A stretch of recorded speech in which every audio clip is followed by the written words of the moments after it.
ஓம் சாந்தி. Murali date 9-10-2025. காலை Murali pop தாதா மதுபன். இன்னைக்கு பாபா முரளியில சொல்றாங்க, இனிமையான குழந்தைகளே, நீங்கள் இப்பொழுது முள்ளிலிருந்து மலராகி உள்ளீர்கள். நீங்கள் எப்பொழுதும் அனைவருக்கும் சுகம் கொடுக்க வேண்டும். நீங்கள் யாருக்குமே துக்கம் கொடுக்க முடியாது. இன்றைய கேள்வி, நல்ல முதல் தரமான முயற்சியாளர்களாக இருக்கும் குழந்தைகள் எந்த ஒரு வார்த்தையை திறந்த மனதுடன் கூறுவார்கள்? பதில், பாபா, நாங்கள் பாஸ் வித் ஆனர் ஆகி காண்பிப்போம். நீங்கள் கவலையற்று இருங்கள் என்று கூறுவார்கள். அவர்களுடைய பதிவேடு கூட நன்றாக இருக்கும். இப்பொழுது நாங்கள் முயற்சியாளர்களாக உள்ளோம் என்ற இந்த வார்த்தை ஒரு பொழுதும் அவர்கள் வாயிலிருந்து வெளிப்படாது. மாயை சிறிதளவும் அசைத்து விடாத அளவிற்கு முயற்சி செய்து அப்பேற்பட்ட மகாவீர் ஆக வேண்டும். ஓம் சாந்தி. இனிமையிலும் இனிமையான ஆன்மீக குழந்தைகள், ஆன்மீக தந்தை மூலமாக படித்துக் கொண்டிருக்கிறீர்கள். ஆத்மாவுடைய தந்தை இப்போ படிப்பிச்சிட்டு இருக்கிறார். ஆத்மா குழந்தைகள்லாம் இப்ப அமர்ந்து படிச்சுட்டு இருக்கிறோம். தங்களை ஆத்மா என்று உணர்ந்திருக்க வேண்டும். நிராகார தந்தையின் நிராகார குழந்தைகளாகிய ஆத்மாக்கள் நாம் படித்துக் கொண்டிருக்கிறோம். உடலற்ற தந்தையினுடைய குழந்தைங்க நம்ம எல்லாருமே. நம்மளும் உடலற்ற ஆத்மாக்கள் இப்போ உடலோட உட்கார்ந்து படிச்சுட்டு இருக்கிறோம். உலகத்தில் சாக்கார உடல் உடைய ஆசிரியர் தான் கற்பிக்கிறார்கள். இந்த உலகத்துல ஒரு ஆசிரியர் அப்படின்னா அவருக்கு உடல் இருக்கு. இங்கு இருப்பது நிராகார தந்தை, இங்கு உடலற்ற தந்தை, நிராகார ஆசிரியர். மற்றபடி இவருக்கு, அதாவது பிரம்மாவுக்கு எந்த மதிப்பும் இல்லை. சிவபாபா எல்லையில்லாத தந்தை வந்து இவருக்கு மதிப்பு கொடுக்கின்றார். மிகவும் மதிப்புக்குரியவர் சிவபாபா ஆவார். அவர் சொர்க்கத்தை ஸ்தாபனை செய்கிறார். எவ்வளவு உயர்ந்த காரியத்தை செய்கிறார். எந்த அளவிற்கு தந்தை உயர்ந்ததிலும் உயர்ந்தவர் என்று பாடப்படுகிறதோ அந்த அளவிற்கு குழந்தைகள் கூட உயர்ந்தவர்கள் ஆக வேண்டும். சிவபாபா எவ்வளவு உயர்ந்ததிலும் உயர்ந்தவர் அப்படின்னு சொல்றோம் இல்லையா, அதே போல அவருடைய குழந்தைகள் கூட அந்த அளவுக்கு உயர்ந்து இருக்க வேண்டும். எல்லோரையும் விட உயர்ந்தவர் தந்தை என்பதை நீங்கள் அறிந்துள்ளீர்கள். உலகத்துல எல்லாத்தையும் விட உயர்ந்தவர் யாரு? ஒரே ஒரு சிவபாபா தான். உண்மையில் இப்பொழுது சொர்க்கத்தின் ராஜ்யம் ஸ்தாபனை ஆகி கொண்டிருக்கிறது என்பது கூட உங்கள் புத்தியில் தான் உள்ளது. இப்ப சொர்க்கம் உருவாயிட்டு இருக்கு அப்படின்னு சொல்லி உலகத்துல இருக்கக்கூடிய யாருக்குமே தெரியாது, உங்களுக்கு மட்டும்தான் தெரியும் அப்படிங்கிறார் பாபா. இது சங்கம யுகம் ஆகும். சத்தியுகம் மற்றும் கலியுகத்திற்கு இடைப்பட்ட புருஷோத்தமர் ஆவதற்கான சங்கம யுகம் ஆகும். புருஷோத்தமர் என்ற வார்த்தையின் பொருள் கூட மனிதர்கள் அறியாமல் இருக்கிறார்கள். புருஷோத்தமர் அப்படின்னு வார்த்தைய சொல்றாங்க, ஆனா அதனுடைய உண்மை பொருள் என்ன? புருஷனா ஆத்மா. ஆத்மாவை உத்தம நிலையை அடைவிக்கக்கூடிய யுகம் தான் இந்த சங்கம யுகம். இதனுடைய பொருள் யாருமே புரிஞ்சுக்காம இருக்காங்க. உயர்ந்ததிலும் உயர்ந்தவர்களாக இருந்தவர்கள் தான் பிறகு தாழ்ந்ததிலும் தாழ்ந்தவர்களாக ஆகியுள்ளனர். புருஷோத்தமர்களா இருந்தவங்க தான், உயர்ந்ததிலும் உயர்ந்தவர்களா இருந்த தேவதைகள் தான் இப்போ தூய்மையற்று எல்லாமே இழந்துட்டாங்க.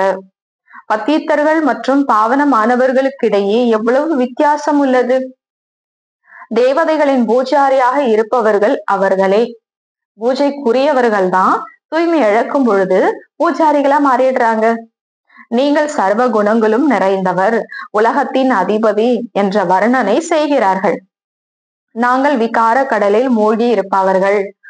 பெயர் அளவில் கூறுவதற்காக மட்டுமே அவ்வாறு கூறுகிறார்கள். நாங்கள் விகாரிகள், நாங்க தூய்மை இழந்துட்டோம், நீங்க எல்லாமே நிறைந்தவர்கள் அப்படின்னு ஒரு மகிமையா சொல்லிக்கிட்டு இருக்கிறாங்க. அதனுடைய பொருள் புரிஞ்சுக்கிறது இல்ல. உண்மையிலேயே நம்ம தூய்மை இழந்திருக்கோம், இப்ப இந்த துக்க உலகத்துல இருக்கோம் அப்படின்னு யாருமே புரியாம சொல்லிக்கிட்டு இருக்காங்கிறார் பாபா. புரிந்திருக்கிறார்களா என்ன? நம்ம தூய்மை இழந்திருக்கிறோம் அப்படின்னு யாருக்காவது புரியுதா என்ன? நாடகம் விசித்திரமானது மற்றும் அதிசயமானது. இது போன்ற விஷயங்கள் நீங்கள் கல்பமாக கேட்கின்றீர்கள். பாபா இப்ப சொல்லக்கூடிய ஒவ்வொரு விஷயத்தையும் 5000 ஆண்டுகளுக்கு முன்னாடி நம்ம கேட்டுட்டுதான் இருக்கோம். இது போல ஒவ்வொரு கல்பமும் நம்ம என்ன பண்ணிட்டு இருக்கோம்? கேட்டுட்டுதான் இருக்கோம். தந்தை புரிய வைக்கிறார். யாருக்கு தந்தையிடம் முழுமையான அன்பு உள்ளதோ அவர்களுக்கு மிகுந்த கவர்ச்சி ஏற்படுகிறது. ஏன்னா அந்த ஆத்மா தந்தைய நிறைய நினைவு செய்வாங்க. அந்த ஆத்மால தூய்மையினுடைய பவர் வரும். அவர்களை பார்க்கும் பொழுது நிறைய பேருக்கு கவர்ச்சி ஏற்படும். இப்பொழுது ஆத்மா தந்தையை எவ்வாறு சந்திப்பது? இப்ப எல்லா ஆத்மாக்களும் உடலற்ற தந்தையை எப்படி சந்திக்கிறது? சந்திக்க வேண்டி இருப்பது சாக்காரத்தில் தான். பரம்தாமத்துல நம்ம இருக்கோம் அப்படின்னா கூட சிவபாபா கூட இருக்கோங்கிற நினைவு அங்க இருக்காது. இப்ப சிவத்தந்தையை நம்ம எப்படி சந்திக்க முடியும்? உடலோட தான் சந்திக்க முடியும். நிராகார உலகத்திலோ கவர்ச்சியின் விஷயமே கிடையாது. நான் சிவபாபாவுக்கு பக்கத்துல இருக்கேன், அவர் எவ்வளவு அன்பானவர் அப்படின்னு ஒரு அட்ராக்ஷனான விஷயம் அங்க இருக்காது. அங்கு எல்லோருமே தூய்மையானவர்களாக இருப்பார்கள். பரம்தாமத்துல எல்லா ஆத்மாவுமே முழுமையா தூய்மையான ஆத்மாக்களா நம்ம இருப்போம். துரு நீக்கப்பட்டு இருக்கும். கவர்ச்சியின் விஷயம் கிடையாது.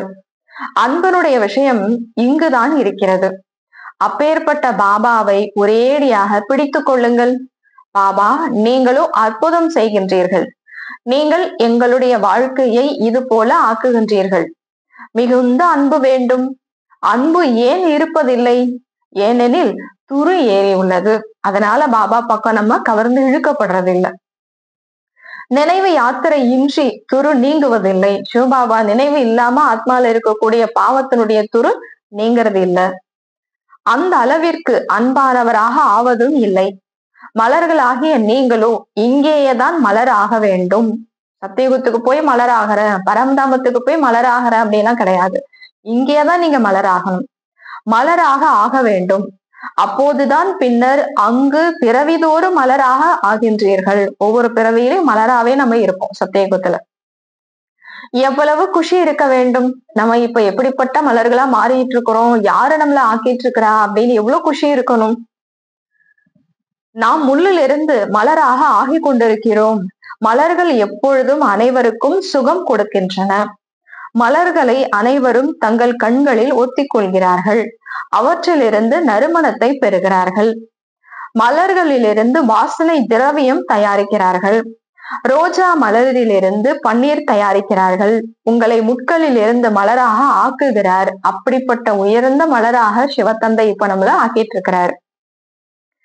மலராக ஆக்குபவர் தந்தையாவார். குழந்தைகளாகி உங்களுக்கு ஏன் குஷி இருப்பதில்லை? பாபாவோ ஆச்சரியப்படுகிறார். இப்படிப்பட்ட தந்தைய அவங்க நினைக்க மாட்டேங்கிறாங்களே, அப்படிப்பட்ட தந்தைய நினைச்சு குஷி அடைய மாட்டேங்கிறாங்களே அப்படின்னு பாபாவுக்கே ஆச்சரியமா இருக்குதாம். பாபா நம்மை சொர்க்கத்தின் மலராக ஆக்குகிறார். பூ கூட பழையதாக ஆகிவிடும் பொழுது ஒரேடியாக வாகி போய்கிறது. பூ பழசாயிடும் போது ஒரேடியா வாடி போயிடுது. இப்பொழுது நாம் மனிதனில் இருந்து தேவதை ஆகிறோம் என்பது உங்களுடைய புத்தியில் உள்ளது. தமோ பிரதானமான மனிதர்கள் மற்றும் சத்தோ பிரதானமான தேவதைகளுக்கிடையே எவ்வளவு வித்தியாசம் உள்ளது. இதுவும் தந்தையை தவிர வேறு யாருமே புரிய வைக்க முடியாது. தூய்மையான மனிதர்கள் யாரு, அதாவது சத்தோ பிரதானமான ஆத்மாக்கள் யாரு, தமோ பிரதானமான ஆத்மாக்கள் யாரு அப்படின்னு சிவபாபா தான் நமக்கு புரிய வைக்கிறாரு.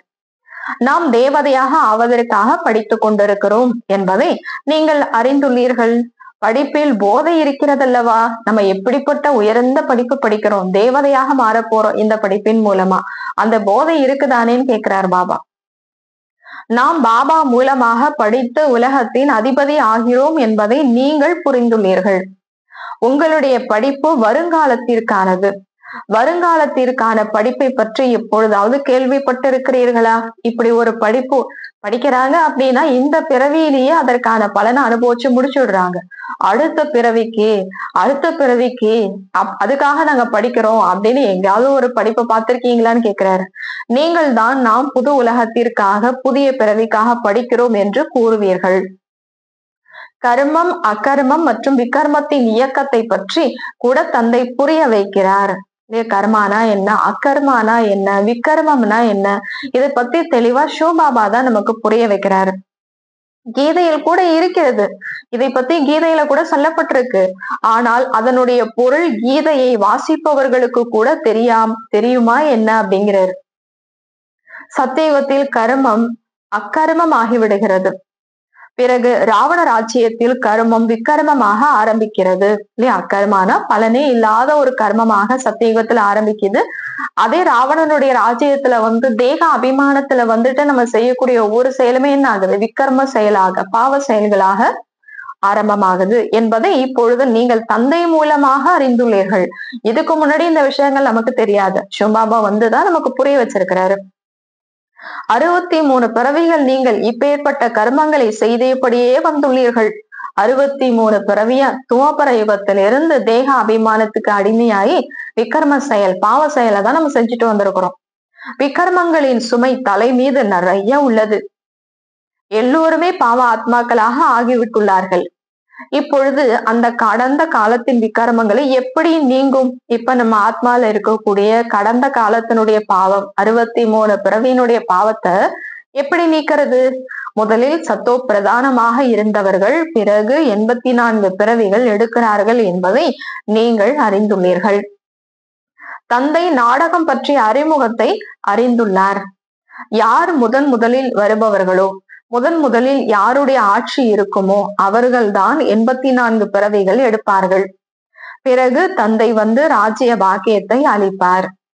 இப்பொழுது நீங்கள் ஆட்சியை அடைந்து கொண்டிருக்கிறீர்கள். 84 பிறவி யாரு எடுப்பாங்க? யாரு ஆரம்பத்திலிருந்து வராங்களோ அவங்கதான் 84 பிறவி எடுக்கிறாங்க. கீழே வரும்பொழுது திரும்பவும் இழந்த ஆட்சியை சிவபாபா நமக்கு அடைய வைக்கிறாரு. நாம் எப்படி 84 சக்கரம் சுற்றி வந்துள்ளோம் என்பதை புரிந்துள்ளீர்கள். இப்பொழுது மீண்டும் தூய்மையாக வேண்டும். பாபாவை நினைவு செய்து செய்து ஆத்மா தூய்மையாகிவிடும். பாபாவை நினைச்சாதான் நம்ம ஆத்மா தூய்மையாக மாறுவோம். பின் இந்த பழைய உடல் முடிந்து போய்விடும். நம்ம ஆத்மா தூய்மை ஆயிட்டோம் அப்படின்னா இந்த இத்து போன உடல், பழைய உடல் இல்லாம போயிடும். குழந்தைகளுக்கு அளவற்ற குஷி இருக்க வேண்டும். தந்தையும் ஆவார், ஆசிரியரும் ஆவார் மற்றும் குருவும் ஆவார் என்ற இந்த மகிமையை ஒரு பொழுதும் எங்குமே கேள்விப்படவில்லை இல்லையா? அப்பா நம்முடைய அப்பாவாவும் இருக்கிறாரு, டீச்சராவும் இருக்கிறாரு, குருவாவும் இருக்கிறாரு. இப்படிப்பட்ட ஒருத்தருக்கு மகிமை யாருக்குமே நம்ம சொல்ல முடியாது, ஒரு சிவபாபாவுக்கு தவிர. அதுவும் மூவருமே உயர்ந்ததிலும் உயர்ந்தவர்கள்.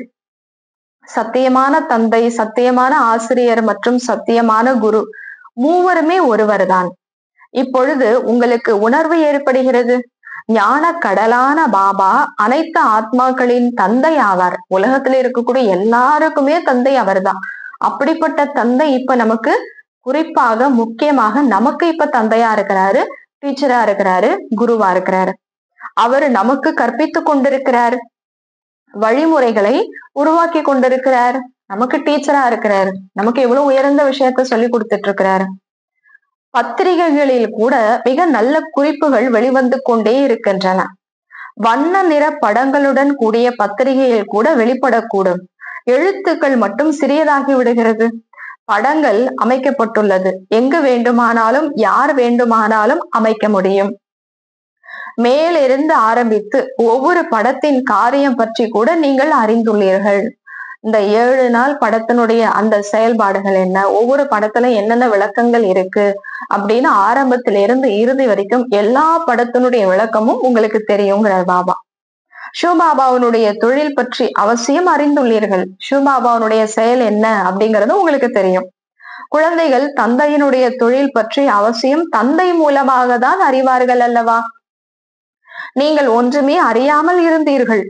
சிறிய குழந்தைகளுக்கு படிப்பு பற்றி என்ன தெரியும்? இப்பதான் பிறந்திருக்காங்க, இல்ல 1 வயசு 2 வயசா இருக்குது அப்படின்னா அவங்களுக்கு படிப்பு பத்தி எதுவுமே தெரியாது. 5 வயது ஆன பிறகு படிக்க ஆரம்பிக்கிறார்கள். பிறகு படித்து படித்து உயர்ந்த தேர்வில் தேர்ச்சி பெறுவதற்கு அநேக வருடங்கள் பிடிக்கின்றன. நீங்கள் எவ்வளவு சாதாரணமாக இருக்கிறீர்கள் மற்றும் என்னவாக ஆகின்றீர்கள்? உலகத்தின் அதிபதி. நீங்க சாதாரண ஆத்மாவா இருக்கீங்க, ஆனா என்னவாகிறீங்க? அந்த படிப்பின் மூலமா உலகத்துக்கே ராஜா ஆகுறீங்க. உங்களுக்கு எவ்வளவு அலங்காரம் ஆகும்? வாயில் தங்க கரண்டி. இந்த இடத்திற்கான பாடல் இருக்கவே இருக்கிறது. கோல்டன் ஸ்பூன் இன் மவுத். அந்த அளவுக்கு உயர்த்துறாரு பாபா நம்மள. இப்பொழுது கூட யாராவது நல்ல குழந்தைகள் சரீரம் விடுகிறார்கள் என்றால் மிகவும் நல்ல வீட்டில் பிறவி எடுக்கிறார்கள். இப்ப கூட யாராவது பாபா குழந்தைங்க ஏதோ ஒரு காரணத்தினால சரீரம் விடுறாங்க அப்படின்னா அந்த ஆத்மாக்கள் போய் ஒரு வீட்டுல பிறக்குறாங்கன்னா அது ஒரு நல்ல வீடா இருக்கும், ரொம்ப சந்தோஷமா அங்க இருப்பாங்க. பிறகு வாயில் தங்க கரண்டி ஆகிவிடுகிறது, அந்த அளவுக்கு சுகமாக இருப்பாங்க. முன்கூட்டியே யாரிடமாவது செல்வார்கள் அல்லவா, அட்வான்ஸ் பார்ட்டி முன்னாடி போகணும் இல்லையா? நிர்விகாரியிடம் முதலில் ஸ்ரீகிருஷ்ணர் தான் பிறவி எடுக்க வேண்டியுள்ளது. ஆனா விகாரம் இல்லாத ஒரு பிறப்பு அப்படின்னா ஸ்ரீகிருஷ்ணர் தான் ஃபர்ஸ்ட் பிறப்பு எடுப்பாரு அப்படின்னு பாபா சொல்றாரு. மற்றபடி யாரெல்லாம் செல்வார்களோ அவர்கள் விகாரியிடம் தான் பிறவி எடுப்பார்கள். வேற யாரெல்லாம் போறாங்களோ, இப்ப யாரெல்லாம் சரீரை விட்டு போறாங்களோ அவங்க விகாரத்தின் மூலமாக தான் பிறவி எடுப்பாங்க. ஆனால் கர்ப்பத்தில் இந்த அளவு தண்டனைகள் அனுபவிக்க மாட்டார்கள். மிகவும் நல்ல வீட்டில் பிறவி எடுப்பார்கள். தண்டனைகள் குறைந்து விடும். மற்றபடி சிறிதளவு மீதம் இருக்கும். எந்த அளவு துக்கம் இருக்காது. இனி முன்னால் போக போக பார்ப்பீர்கள். இந்த மாதிரி விஷயங்களை எல்லாம் இன்னும் போக போக நீங்க நிறைய தெரிஞ்சுப்பீங்க. உங்களிடம் பெரிய பெரிய வீட்டை சேர்ந்த குழந்தைகள், இளவரசர்கள் மற்றும் இளவரசிகள் எப்படி வருகிறார்கள் என்று தந்தை உங்களுக்கு எவ்வளவு மகிமை செய்கிறார். நான் உங்களை என்னை விடவும் உயர்ந்தவராக ஆக்குகிறேன். எப்படி ஒரு லௌகீக தந்தை குழந்தைகளை சுகம் உடையவர்களாக ஆக்குகிறார். 60 வருடங்கள் ஆகியது என்றால் அவ்வளவுதான், சுயம் வானப்பிரசத்திற்கு சென்று விடுகிறார்கள். உலகத்துல அந்த குழந்தைகள் மேல அந்த அப்பா அம்மா அவ்வளோ என்ன ஆகுறாங்க, பலியாகிறாங்க. பக்தியில் ஈடுபட்டு விடுகிறார்கள். ஞானமோ வேறு யாருமே கொடுக்க முடியாது. ஞானத்தின் மூலம் நான் அனைவருக்கும் சத்கதி செய்கிறேன். உங்கள் நிமித்தமாக அனைவருக்கும் நன்மை ஆகிவிடுகிறது. ஏனெனில் உங்களுக்காக அவசியம் புதிய உலகம் வேண்டும். உங்களை தான் நான் தூய்மை ஆக்குறேன். ஆனா உங்களை தூய்மை ஆக்குறதுனால இந்த முழு உலகத்தையுமே நான் என்ன ஆக்குறேன், தூய்மை ஆக்கிடுறேங்கிறாரு. அதனாலதான் நீங்க எல்லாத்துக்குமே நீங்க தான் பொறுப்பா இருக்கீங்க. நீங்கள் எவ்வளவு மகிழ்ச்சி அடைகின்றீர்கள். இப்பொழுது சைவ உணவின் அதாவது வெஜிடேரியன் மாநாட்டிற்கு கூட குழந்தைகளுக்கு அழைப்புகள் கிடைத்துள்ளது. தைரியமாக இருங்கள் என்று பாபா கூறிக்கொண்டே இருக்கிறார். டெல்லி போன்ற நகரங்களில் ஒரேடியாக சப்தம் பரவ வேண்டும். உலகத்தில் குருட்டு நம்பிக்கையின் பக்தி நிறைய உள்ளது. சத்தேக திரேதாவில் பக்தியின் எந்த விஷயமும் இருப்பதில்லை. அந்த பிரிவே தனி. அரை கல்பம் ஞானத்தின் பாக்கியம் அமைந்திருக்கும். அரை கல்பமாக 2500 ஆண்டுகளாக ஞானத்தினுடைய பலன் அங்க நம்ம அனுபவிச்சுட்டு இருக்கிறோம். உங்களுக்கு 21 பறவைகளுக்கான ஆஸ்தி எல்லையில்லாத தந்தையிடமிருந்து கிடைக்கிறது. பிறகு 21 தலைமுறைக்கு நீங்கள் சுகமாக இருப்பீர்கள். முதுமை வரைக்கும் துக்கத்தின் பெயர் இருக்காது. முழு ஆயுள் சுகமுடையவர்களாக இருப்பீர்கள். எந்த அளவிற்கு ஆஸ்தி பெறுவதற்கான முயற்சி செய்வீர்களோ அந்த அளவிற்கு உயர்ந்த பதவியை அடைவீர்கள்.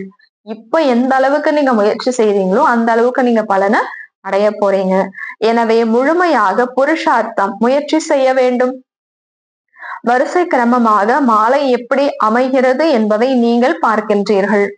முயற்சிக்கேற்பவே அமையும். நீங்கள் அதிசயமான மாணவர்களாவீர்கள்.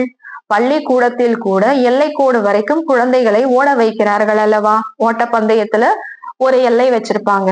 அந்த எல்லை கோட்டை வரைக்கும் நீ போய் தொட்டுட்டு வரணும் அப்படின்னு ஒரு எல்லை வச்சிருப்பாங்க. பாபா கூறுகிறார், நீங்கள் எல்லைக்கோடு வரைக்கும் ஓடி சென்று மீண்டும் இங்கேயே வர வேண்டியுள்ளது. நினைவு யாத்திரை மூலம் நீங்கள் ஓடிக்கொண்டே செல்லுங்கள்.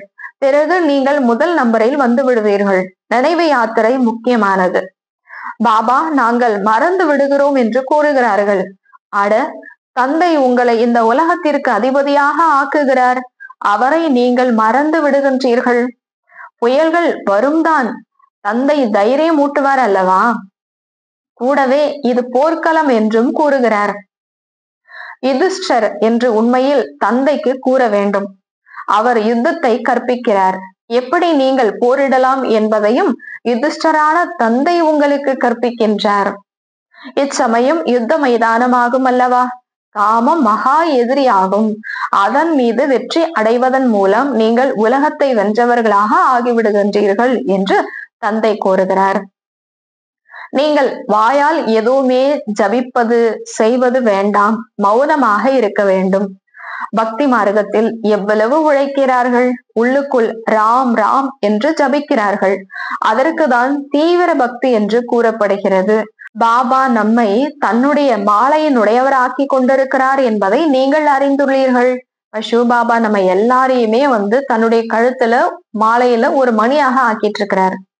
நீங்கள் ருத்ர மாலையின் மணியாக கூடியவர்கள். அதை பிறகு பூஜிப்பார்கள். நீங்க ஒவ்வொரு ஆத்மாக்களும் ருத்ர மாலையில, ருத்ரர்னா யாரு? சிவபாபாவுடைய ஒவ்வொரு மணிகள். நீங்க ருத்ர மாலை மற்றும் ருண்ட மாலை ஆகி கொண்டிருக்கிறது. இந்த ருத்ர மாலை தான் ருண்ட மாலையாக மாறுது. ருண்ட மாலை அப்படின்னா விஷ்ணுவனுடைய மாலைக்குதான் ருண்ட மாலை அப்படின்னு சொல்லப்படுதுங்கிறார் பாபா. நீங்கள் விஷ்ணுவின் கழுத்து மாலை ஆகின்றீர்கள், அதாவது தேவதைகளாக மாறுறீங்க. எப்படி ஓடுகிறீர்கள்? ஓட்டப்பந்தயத்தில் வெற்றி அடையும் பொழுது தந்தையை நினைவு செய்ய வேண்டும் மற்றும் 84 பிறவி சக்கரத்தை அறிந்து கொள்ள வேண்டும். தந்தையின் நினைவினால் தான் விக்கர்மங்கள் விநாசமாகும். நீங்கள் எப்பேற்பட்ட கலங்கரை விளக்கம்! ஒரு கண்ணில் முக்தி தாமம், மற்றொரு கண்ணில் ஜீவன் முக்தி தாமம். இந்த சக்கரத்தை அறிந்து கொள்வதால் நீங்கள் சக்கரவர்த்தி ராஜா, சுகதாமத்தின் அதிபதி ஆகிவிடுகின்றீர்கள்.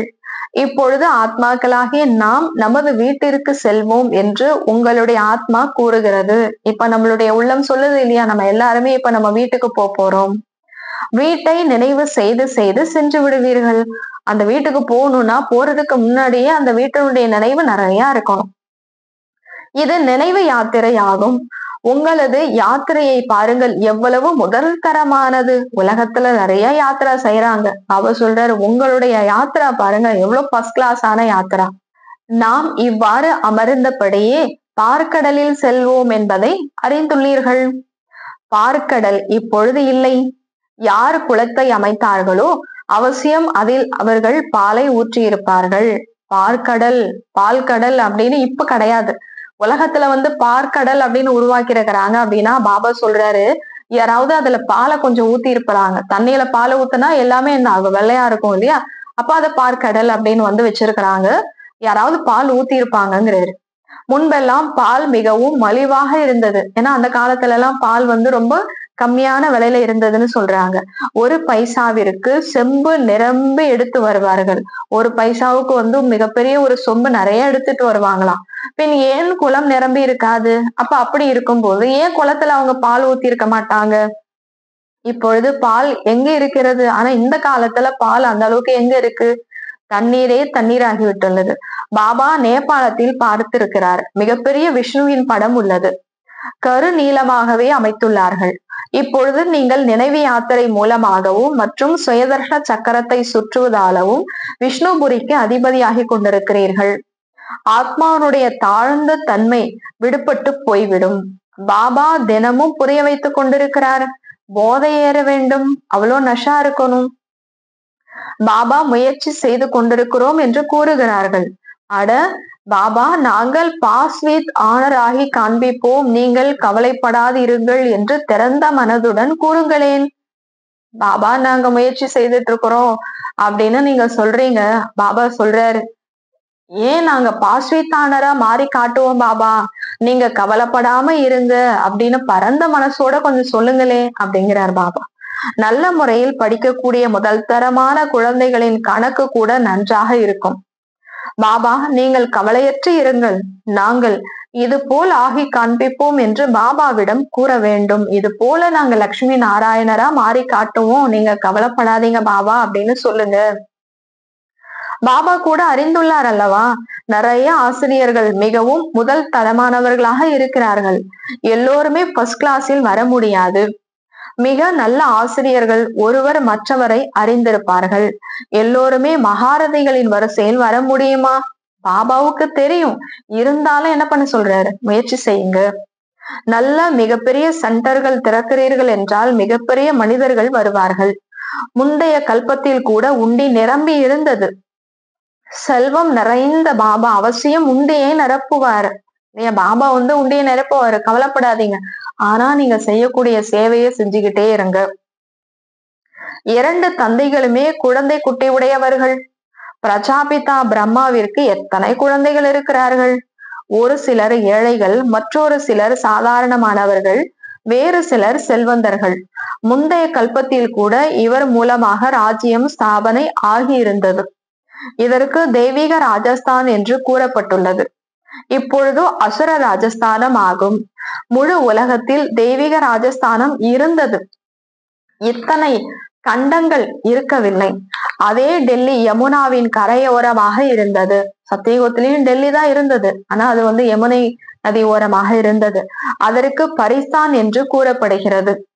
அங்கு நதிகள் கொந்தளிக்குமா என்ன? இப்பொழுது எவ்வளவு கொந்தளிக்கிறது. அணைக்கட்டுகள் உடைந்து போகின்றன. இயற்கைக்கு நாம் அடிமையாகிவிட்டுள்ளதை போல இருக்கிறோம். இப்ப இந்த கலியுகத்துல நம்ம எல்லாருமே இயற்கைக்கு அடிமையாதான் இருக்கிறோம். பிறகு நீங்கள் எஜமானராகி விடுவீர்கள். அங்கு அவமரியாதை செய்யும் வகையில் மாயையின் பலம் இருப்பதில்லை. பூமி பிளக்கும் வகையில் அதற்கு அந்த பலம் இருக்காது. நீங்கள் கூட மகாவீரராக வேண்டும். அவ்வளவு ஆத்மா நீங்க பலசாலி ஆகணும். அனுமாரை மகாவீர் என்று கூறுகிறார்கள் அல்லவா? நீங்கள் எல்லோரும் மகாவீரர்கள். மகாவீரரின் குழந்தைகள் ஒரு பொழுதும் ஆடி போக மாட்டார்கள்.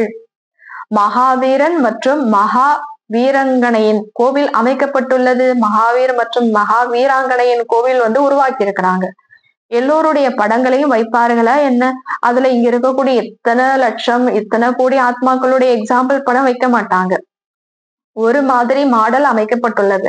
எக்ஸாம்பிள் ஒன்னே ஒண்ணுதான் வச்சிருப்பாங்க. இப்பொழுது நீங்கள் பாரதத்தை சொர்க்கமாக ஆக்கி கொண்டிருக்கிறீர்கள். எனவே எவ்வளவு குஷி இருக்க வேண்டும், எவ்வளவு நல்ல குணங்கள் இருக்க வேண்டும். அவகுணங்களை நீக்கிக் கொண்டே செல்லுங்கள். எப்பொழுதும் மகிழ்ச்சியாக இருக்க வேண்டும். புயல்கள் வரும். புயல்கள் வந்தால் தானே மகாவீரர்களின் பலன் தென்பட முடியும். புயல் வரலன்னா நான் மகாவீர் அப்படின்னு எப்படி சொல்ல முடியும்? நீங்கள் எவ்வளவு வலிமை உடையவர்களாக ஆவீர்களோ அந்த அளவிற்கு புயல்கள் வரும். இப்பொழுது வரிசை கிரமமாக முயற்சிக்கேற்ப நீங்கள் புருஷார்த்தம் செய்து மகா வீரராகி கொண்டிருக்கிறீர்கள். தந்தைதான் ஞான கடலாக உள்ளார். மற்றபடி அனைத்து சாஸ்திரங்கள் ஆகியவை பக்தி மார்க்கத்தின் பொருட்களாகும். உங்களுக்காக இருப்பது புருஷோத்தம சங்கமயுகம் ஆகும். கிருஷ்ணருடைய ஆத்மா இங்குதான் வந்துள்ளது. இவர் பாகீரதன் ஆவார். அப்படியும் நீங்கள் அனைவருமே பாகீரதன் ஆவீர்கள். எல்லாருமே ஞானத்தை கொடுக்கக்கூடிய கங்கைகள் ஆயிட்டோம் இல்லையா? அதனால நீங்க எல்லாருமே பாகீரதர்கள் தாங்கிறார். பாக்கியசாலி ஆவீர்கள் அல்லவா? பக்தி மார்க்கத்தில் தந்தை எவருடைய சாட்சாத்காரத்தையும் செய்விக்க முடியும். பக்தி மார்க்கத்துல பாபா அந்த தேவதையினுடைய சாட்சாத்காரத்தை கூட எந்த பக்தர்களுக்கும் அவர் காட்ட முடியும். இந்த காரணத்தினால்தான் மனிதர்கள் சர்வவியாபி என்று கூறிவிட்டுள்ளார்கள். இதுவும் நாடகத்தின் செயலாகும். குழந்தைகளாகி நீங்கள் மிகவும் உயர்ந்த படிப்பை படித்துக் கொண்டிருக்கிறீர்கள். நல்லது.